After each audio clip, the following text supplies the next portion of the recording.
there is a massive, a huge multi-city cell across Europe, and they're able to travel easily through because of the EU, the way that they're able to travel easily between each country. So the latest attack came Thursday, late Thursday in Barcelona, about 4:30 p.m. that Barcelona time. This was after a van drove along one of the city's most popular streets, mowing down pedestrians. It's a horrific scene. Reports say as many as 13 people were killed, up to 80 injured after a van slammed into a kosher restaurant called Maccabees, which is directly across from the ancient Jewish or the medieval Jewish center there in the center of the city. And it should be noted, too, by the way, that this is one of the most populated areas of Barcelona. It's in their old city center, and there are basically three lanes. There's a pedestrian lane in the middle, and then there are two lanes on either side for vehicles. So pedestrians walk in the middle in their pedestrian path, and vehicles are on either side. And the reports say that this van, when it slammed into these pedestrians, it didn't stop. It kept going for a little bit, which is why we see the injury number so high. One man in custody named Dre Okabir, who was arrested at the scene, reportedly posted comments on Facebook before the attack. Now, that has yet to be confirmed by Catalan police.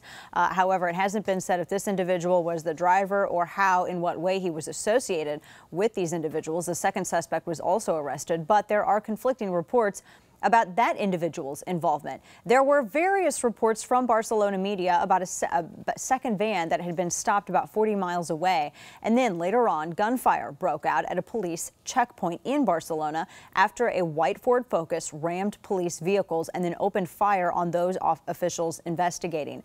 A man described in that incident was killed in the shootout. Now, ISIS has claimed responsibility for this attack, and President Trump tweeted this afternoon that the United States condemns the terror attack in Barcelona, Spain, and will do whatever necessary to help. Be tough and strong. We love you. Let's bring in our panel on this one. Welcome Morning Blaze host Doc Thompson, my executive radio producer Kane, and Blaze reporter Sarah Gonzalez. So obviously our prayers are with everyone involved, but here we are again. ISIS is reportedly celebrating this on social media. This also is not the first or second Islamic threat that has been in front of Barcelona. Now let's think back to, I think it was maybe it was April of this year. Spain raided a couple of different areas in Barcelona, arrested a number of people that were connected somehow. They were associated with that terror cell that was behind the Bataclan massacre. That terror cell, which was based not just in Paris, but also had a satellite group in Brussels. Brussels, yeah. Apparently, the individuals,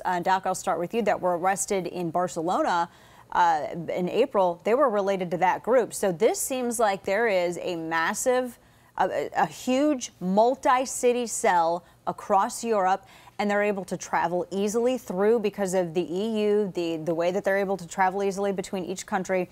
How in the world does law enforcement fight something like this when they can slip by so easily undetected, like we saw in Paris? They just went back to Belgium and then came back to the city a little while later. Well, and that's a new revelation. You're right, that this looks like it could be much, much bigger, because one of the key players is the bomb maker. Remember, even at the Ariana Grande concert in England, remember that whole thing? Yes. It was at Liverpool, I think that was? Yeah. You're right, they started piecing him to some of the ones in Brussels and whatever. Some of these cats are absolutely the same. I don't know how you track them like that, because it's not just them. They're able to radicalize other people to go and do their bidding. And it's the same type of attack now that's become common. You run people over because everyone can get a car. This is the new norm.